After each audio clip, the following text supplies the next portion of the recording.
Hello dear student, आज के एक और इम्पोर्टेंट सेशन में आप सभी का स्वागत है। तो स्टूडेंट, आज के सेशन में हम बात करने वाले हैं साइंस के मॉक टेस्ट 2 के बारे में। जितने भी क्वेश्चन हैं सभी एनसीईआरटी से लिए गए हैं और कुछ क्वेश्चन ऐसे हैं जो कि प्रीवियस ईयर में पूछे गए हैं। चलिए फिर देर न करते हुए वीडियो को शुरू करते हैं और देख लेते हैं पहला हमारा क्वेश्चन कौन सा है। तो पहला हमारा क्वेश्चन है, नीचे दिए गए पदों के विभिन्न संयोजनों में से जंतु कोशिका के संदर्भ पदों का कौन सा संयोजन सही है। सीधे सीधे पूछा है कि जंतु कोशिका कैसा होता है, उसमें कौन कौन सी चीजें पाई जाती हैं। तो ऑप्शन नंबर पहला हमारा है केंद्रक, प्लास्टिड, कोशिका झिल्ली और कोशिका भित्ति। तो देखिए, जो कोशिका भित्ति है वो क्या होता है, प्लांट सेल में कोशिका भित्ति नहीं पाई जाती है। हम लोगों ने जो कल का जो मॉक टेस्ट किया हुआ था उसमें हमने साफ साफ बात किया था कि जो प्लांट सेल होता है उसमें कोशिका भित्ति नहीं पाई जाती है। फिर भी जो बच्चे नहीं देखे हैं वो देख ले। यहाँ पे देखिए, यहाँ पे क्या है, प्लांट सेल के बारे में दिया गया है और यहाँ पे एनिमल सेल के बारे में दिया गया है। यहाँ पे लिखा है सेल वाल प्रेजेंट होता है और यहाँ पे दिया गया है नो सेल वाल, इसका मतलब सेल वाल प्रेजेंट नहीं होता है। ये भी आप लोग अच्छे से देख लेंगे कि इसमें कौन कौन सी चीजें प्रेजेंट होती है दोनों में। तो यहाँ कोशिका भित्ति है, इसलिए जो हमारा ऑप्शन नंबर पहला है वो गलत हो जाएगा। दूसरा है केंद्रक, क्रोमोसोम, राइबोसोम और कोशिका भित्ति, तो वही वाली बात हो गई, इसलिए फिर ये गलत हो गया। आगे है कोशिका झिल्ली, क्रोमोसोम, राइबोसोम और माइटोकॉन्ड्रिया। तो ये तो सही लग रहा है, लेकिन अगला हम लोग पढ़ेंगे कोशिका झिल्ली, राइबोसोम, क्लोरोप्लास्ट जिसको हम लोग बोलते हैं हरित लवक, और माइटोकॉन्ड्रिया। तो देखिए, जो क्लोरोप्लास्ट होता है उसका जो मेन वर्क होता है वो होता है फोटोसिंथेसिस करना, प्रकाश संश्लेषण करना। तो जो जंतु होते हैं वो प्रकाश संश्लेषण नहीं करते हैं, इसलिए उनके अंदर क्लोरोप्लास्ट नहीं पाया जाता। तो क्वेश्चन नंबर जो 1 है उसका ऑप्शन नंबर डी भी गलत हो गया। तो ऑप्शन नंबर सी बचा है, इसका मतलब यही सही है। तो क्वेश्चन नंबर 1 का ऑप्शन नंबर सी सही है। बढ़ते हैं अगले क्वेश्चन की तरफ। क्वेश्चन नंबर 2 हमारा है, कोशिका भित्ति वाला सबसे छोटा सजीव जीव है। ऐसा कौन सा जीव है जिसके अंदर कोशिका भित्ति भी पाई जा रही है और वो सजीव भी है। तो हम लोगों ने पहले ही क्वेश्चन में पढ़ा है, जो कोशिका भित्ति है वो एनिमल्स में पाई जाती है, एनिमल्स में पाई जाती है। तो हम लोग ऑप्शन पढ़ लेते हैं, ईस्ट, दूसरा है साइनोबैक्टीरिया, तीसरा है शैवाल और चौथा है जीवाणु। तो देखिए, जो जीवाणु है वो एक ऐसा सजीव है जो कि सबसे छोटा है और उसके पास कोशिका भित्ति भी पाई जाती है, इसलिए जो हमारा ऑप्शन नंबर डी है वो सही हो जाएगा। जो शैवाल होता है, शैवाल को जो अध्ययन जो उसका होता है उसको हम लोग बोलते हैं फाइकोलॉजी, फाइकोलॉजी। शैवाल के अध्ययन को हम लोग बोलते हैं फाइकोलॉजी। इसके पहले वाले वीडियो में हमने बताया था जो कवक होता है, कवक के अध्ययन को हम लोग माइकोलॉजी कहते हैं। बढ़ते हैं क्वेश्चन के अगला क्वेश्चन जो हमारा है, क्वेश्चन नंबर 3 हमारा है, जीव विज्ञान के जनक कौन है। देखिए, ये क्वेश्चन काफी इंपॉर्टेंट है। जो जीव विज्ञान के जनक है वो कौन है। तो ऑप्शन है लेमार्क, दूसरा है थियोफेस्टस, तीसरा है अरस्तु और चौथा है चार्ल्स डार्विन। तो ऑप्शन नंबर जो हमारा सी है अरस्तु, अरस्तु क्या है, जीव विज्ञान के जनक है, इसको हम लोग पिता भी बोलते हैं। तो ऑप्शन नंबर जो 3 हमारा जो सी है वो सही हो जाएगा। अगले क्वेश्चन की तरफ बढ़ते हैं। अगला हमारा क्वेश्चन है, एक प्रारूपी पादप कोशिका में केंद्र की स्थिति होती है। देखिए, यहाँ केंद्रक के बारे में पूछा गया है कि जो पादप कोशिका होता है, हमारा प्लांट सेल होता है, उसमें जो केंद्रक होता है उसकी स्थिति क्या होती है। तो ऑप्शन नंबर ए हमारा है केंद्रीय, ऑप्शन नंबर बी है परिधीय, सी है कहीं भी और चौथा है आधारीय। तो देखिए, जो प्लांट सेल होता है, इसके पहले वीडियो में हमने बताया था कि जो उसका केंद्रक होता है वो क्या होता है, परिधीय होता है, मतलब एक साइड में होता है, इसलिए जो हमारा ऑप्शन नंबर बी है वो सही हो जाएगा। अगर बात करें केंद्रीय जो है, केंद्रक की बात करें तो ये किसमें पाई जाती है, ये जंतुओं में पाई जाती है। जंतुओं के जो केंद्रक होता है वो सेंटर में पाया जाता है। देख लेते हैं हम लोग इस फिगर में। देखिए, यहाँ क्या है, ये प्लांट सेल है। तो प्लांट सेल में जो आपका न्यूक्लियस है, जो केंद्रक है, वो कहाँ, एक साइड में है। लेकिन अगर हम लोग बात करते हैं एनिमल सेल में, तो जो उसका केंद्रक है वो कहाँ है, सबसे मिडिल में है। तो ये क्वेश्चन भी आपका पूछा हुआ है प्रीवियस ईयर में। बढ़ते हैं अगले क्वेश्चन की तरफ।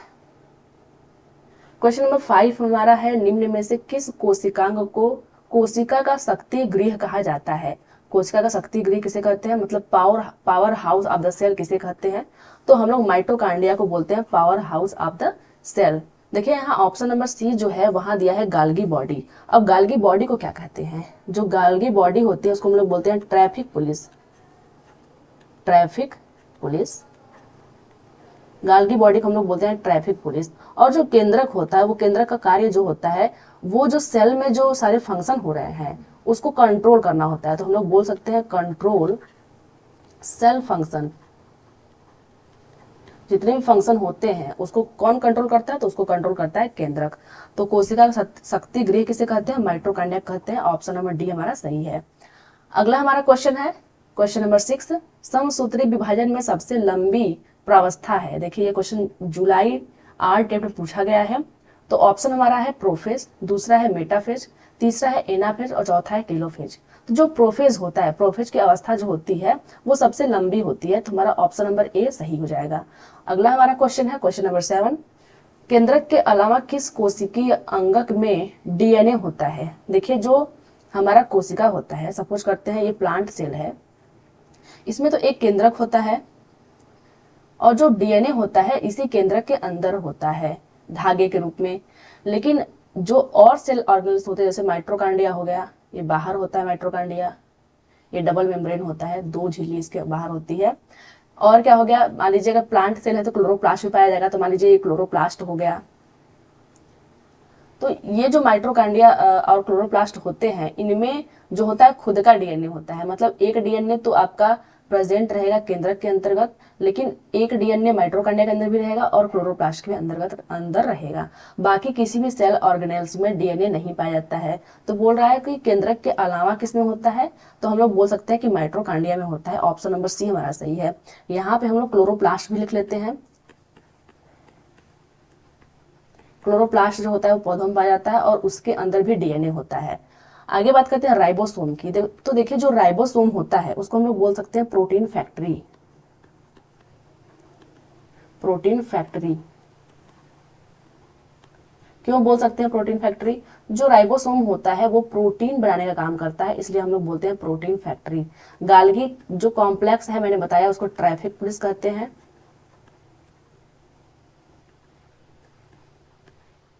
ट्रैफिक पुलिस कहते हैं। जो लाइसोसोम आपका होता है उसको क्या बोलते हैं? तो देखिए जो लाइसोसोम होता है उसको हम लोग बोलते हैं सुसाइड बैग, आत्महत्या की थैली, इसको हम लोग बोलते हैं। तो आप लोग इसका उपनाम भी याद रखेंगे। जो माइटोकॉन्ड्रिया होता है उसको हम लोग power house of the cell कहते हैं, मतलब कोशिका का जो है पावर हाउस कहते हैं। राइबोसोम को प्रोटीन फैक्ट्री बोलते हैं क्योंकि प्रोटीन बनाता है। गल्गी कॉम्प्लेक्स को हम लोग बोलते हैं ट्रैफिक पुलिस, क्योंकि ये क्या करता है, सिक्रीशन का काम करता है। जो चीजें होती हैं उनको ये ट्रैफिक की तरह काम करता है, मतलब कुछ चीजों को ही अंदर जाने देता है। सुसाइड बैग क्या है? सुसाइड बैग ये होता है कि जब शरीर में कुछ नहीं रहता है पचाने के लिए तो ये कोशिकाएं खुद फट जाती हैं। तो क्वेश्चन नंबर 7 का ऑप्शन नंबर सी सही है। अगला हमारा क्वेश्चन है, कौन सा ऊतक शरीर के विभिन्न भागों में फैला होता है तथा शरीर के विभिन्न भाग को बनाता है? सबसे पहले हम लोग टिश्यू की बात करते हैं। तो जो ऊतक होते हैं, ऊतक वो कितने प्रकार के होते हैं? वो 4 प्रकार के होते हैं मेनली। कौन कौन सा प्रकार है उसका? तो पहला है संयोजी ऊतक, दूसरा है पेशी ऊतक, तीसरा है तंत्रिका ऊतक और चौथा है एपिथेलियम ऊतक। ये 4 जो है वो मेन टाइप के होते हैं। अब बात करते हैं शरीर के विभिन्न भागों में फैला होता है तथा शरीर के विभिन्न भाग को बनाता है, तो वो कौन सा करता है? तो ये करता है संयोजी ऊतक। ऑप्शन नंबर ए हमारा सही है। वहीं अगर हम लोग पेशीय ऊतक की बात करें तो हमारा हृदय में पेशी ऊतक होता है, आहार नाल में होता है। आहार नाल में क्या होता है? पेशी ऊतक होता है। तंत्रिका ऊतक की बात करें तो हमारे मस्तिष्क में तंत्रिका ऊतक होता है। और कहाँ होता है? बैकबोन में होता है, मतलब रीढ़ की हड्डी में, जिसको हम लोग स्पाइन भी बोलते हैं। एपिथेलियम ऊतक की बात करें तो ये क्या होती है? त्वचा के सरफेस पे होती है, सरफेस ऑफ द स्किन। त्वचा के सरफेस पे एपिथेलियल ऊतक होती है। देखिए बहुत बार आता है कि जो ब्लड है वो क्या है, जो ब्लड है वो क्या है? तो हम लोग बोलते हैं संयोजी ऊतक। जो ब्लड है वो भी क्या है? एक संयोजी ऊतक है। या फिर बोल सकता है कि ब्लड किस ऊतक के अंतर्गत आएगा, तो हम लोग बोलेंगे संयोजी ऊतक के अंतर्गत आएगा। तो क्वेश्चन नंबर 8 का ऑप्शन नंबर ए आपका सही है। अगले क्वेश्चन की तरफ बढ़ते हैं। क्वेश्चन नंबर 9, एक एपिथेलियमी ऊतक जिसकी पतली चपटी कोशिकाएं एक दूसरे के किनारों से जुड़ी हुई होती हैं, मानो पास पास सटे हुए टाइल लगे हुए हों, पाया जाता है। ये कहाँ पाया जाता है? देखिए ये क्वेश्चन जो है प्रीवियस ईयर में पूछा गया है, इसलिए इसको एज इट इज ले लिया गया है। तो हमारा ऑप्शन जो पहला है आमाशय के भीतरी स्तर पे, तो ये एपिथेलियल ऊतक आमाशय के भीतरी स्तर पे पाए जाते हैं जो कि टाइल्स जैसे लगते हैं। ठीक है, तो क्वेश्चन नंबर 9 का ऑप्शन नंबर ए सही हो जाएगा। अगला हमारा क्वेश्चन है क्वेश्चन नंबर 10, एक कोशिकीय प्राणियों को वर्गीकृत किया जाता है। जो एक कोश के प्राणी होते हैं, मतलब जो यूनिसेलुलर जो ऑर्गेनिज्म होते हैं, उसको किस में रखते हैं? तो ऑप्शन नंबर पहला हमारा है आर्थ्रोपोडा के रूप में, दूसरा है स्तनियों के रूप में, तीसरा है प्रोटोजोवन के रूप में और चौथा है मोलस्क के रूप में। तो देखिए जो एक कोश के जीव होते हैं वो प्रोटोजोआ के अंतर्गत रखे जाते हैं ऑप्शन नंबर सी सही है। अब एक कोष के जीव होते कौन कौन से हैं? तो पैरामीशियम हो गया, पैरामीशियम हो गया आपका, यूग्लिना हो गया, ये सब क्या है? ये सब एक कोष के जीव है। अमीबा भी हो गया, अमीबा।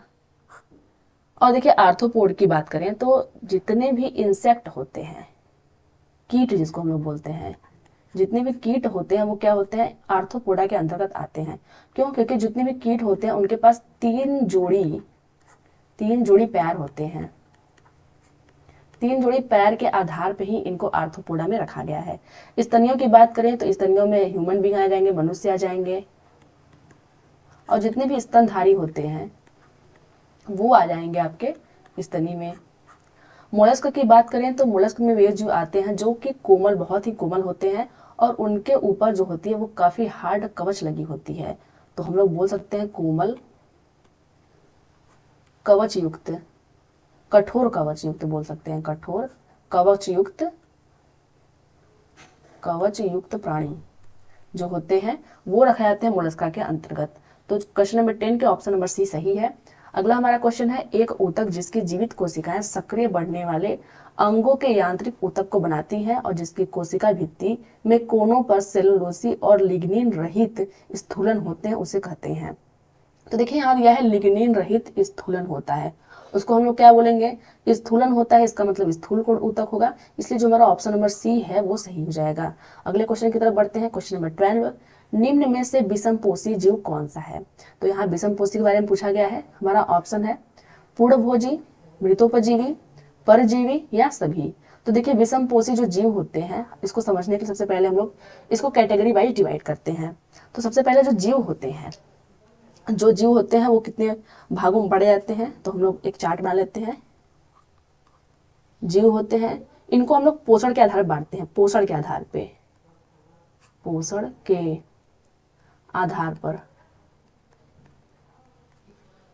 पर जीव दो प्रकार के होते हैं। कौन कौन से? देखिए एक तो होते हैं कि जो अपना भोजन स्वयं बनाते हैं, उसको हम लोग बोलते हैं स्वपोषी, और एक होते हैं जो किसी दूसरे पर निर्भर रहते हैं भोजन के लिए, उसको हम लोग बोलते हैं परपोषी। परपोषी को ही हम लोग बोलते हैं विषमपोषी बोल सकते हैं। अब देखिए जो स्वपोषी होते हैं वो दो प्रकार के होते हैं। कौन कौन से होते हैं इसको हमें देखना है। तो पहले तो एक होते हैं कौन? प्रकाश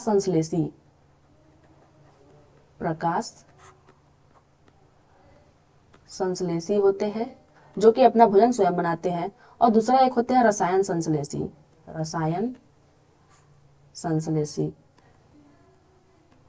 ये हो गया रसायन संश्लेषी। तो देखिए अब बात करते हैं परपोषी की। तो जो परपोषी होते हैं फिर विषमजीवी जो होते हैं वो तीन प्रकार के होते हैं। कौन कौन से होते हैं? तो पहला हमारा हो गया पूर्णभोजी, दूसरा हमारा हो गया परजीवी, और तीसरा हमारा हो गया मृतोपजीवी। अब देखिए इसके एग्जाम्पल की अगर हम लोग बात करें तो जो प्रकाश संश्लेषी होते हैं उनमें कौन से लोग आएंगे? जो अपना भोजन खुद बनाते हैं, और खुद अपना भोजन कौन बनाता है? तो वो बनाते हैं पेड़ पौधे अपना भोजन स्वयं बनाते हैं। दूसरा है रसायन पोषी, तो जिसमें जितने भी जीवाणु होते हैं, चाहे वो नाइट्रोजन को अपघटित करने वाले हैं, चाहे लौह को अपघटित करने वाले हैं, जितने भी जीवाणु विषाणु होते हैं वो इसमें आते हैं। तो आपका हो गया सल्फर जीवाणु, लौह जीवाणु आपका हो गया, ये आपके जाएंगे रसायन संश्लेषी, मतलब रासायनिक पदार्थों से अपना भोजन प्राप्त करते हैं। हमारा अगला जो है वो है विषमपोषी में पूर्णभोजी। तो देखिए जो पूर्णभोजी होता है वो कौन सा हो सकता है? पूर्णभोजी भी तीन प्रकार के होते हैं। पहला हमारा है शाकाहारी, दूसरा हमारा है मांसाहारी, और तीसरा कौन सा है?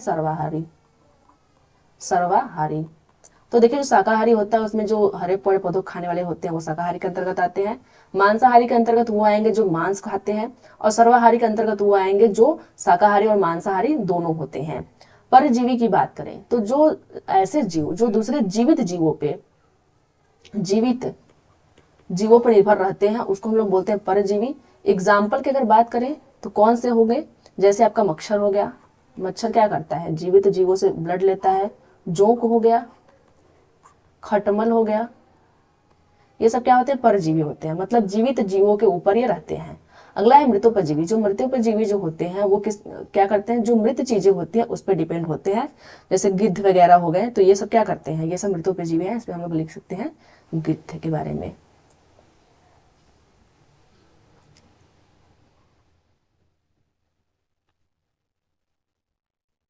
हम लोग लिख सकते हैं इसमें गिद्ध। तो फ्रेंड्स ये तो था जीवों के पोषण के आधार पर वर्गीकरण। अब हमारा जो क्वेश्चन है उसको हम देख लेते हैं।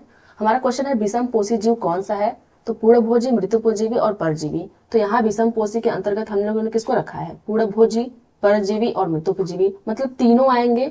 तो जो हमारा इसका ऑप्शन नंबर डी है वो सही हो जाएगा। आपसे देखिए इस ये चार्ट है, आप लोग इसको याद कर लेंगे क्योंकि इस चार्ट से कई क्वेश्चन पूछ सकते हैं, तो आप लोग इसको याद रख लेंगे। अगला हमारा है क्वेश्चन नंबर 13, पक्षियों के विषय में सत्य कथन है। पक्षियों के विषय में क्या सत्य है, पहला ऑप्शन हमारा है इसमें अग्रपाद का रूपांतरण पंख के रूप में होता है। तो ये बात बिल्कुल सही है, जो पक्षियों के जो आगे वाले पैर होते हैं वो रूपांतरित होकर पंख का निर्माण करते हैं।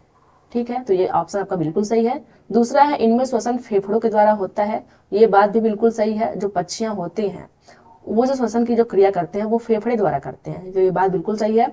अगला है इनका हृदय 4 कक्षीय होता है। ये बात भी बिल्कुल सही है, जो पक्षियां होती हैं उनका हृदय होता है वो 4 कक्षाओं में बटा हुआ होता है। जैसे हम लोग जो ह्यूमन बीइंग हैं उनके जो हृदय होते हैं वो भी 4 भागों में बटे होते हैं। तो इसका जो ऑप्शन नंबर डी है वो सही हो जाएगा। अगले क्वेश्चन की तरफ बढ़ते हैं। क्वेश्चन नंबर 14, किसे पादप जगत का उभयचर कहा जाता है। देखिए एम्फीबियन ऑफ प्लांट किंगडम किसको कहते हैं। ऑप्शन नंबर पहला है थैलोफाइटा, दूसरा है ब्रायोफाइटा, तीसरा है अनावृत बीजी और चौथा है टेरिडोफाइटा। तो जो ब्रायोफाइटा होता है वो क्या है, प्लांट जगत का उभयचर है। ऑप्शन नंबर बी हमारा सही हो जाएगा। तो फ्रेंड्स ये तो थी आज की वीडियो। आई होप कि आज की वीडियो काफी पसंद आई होगी आप लोगों को। अगर वीडियो पसंद आई है तो वीडियो को लाइक कीजिए, चैनल पर नए हो चैनल को सब्सक्राइब कीजिए। मिलते हैं फिर किसी वीडियो में, तब तक के लिए धन्यवाद।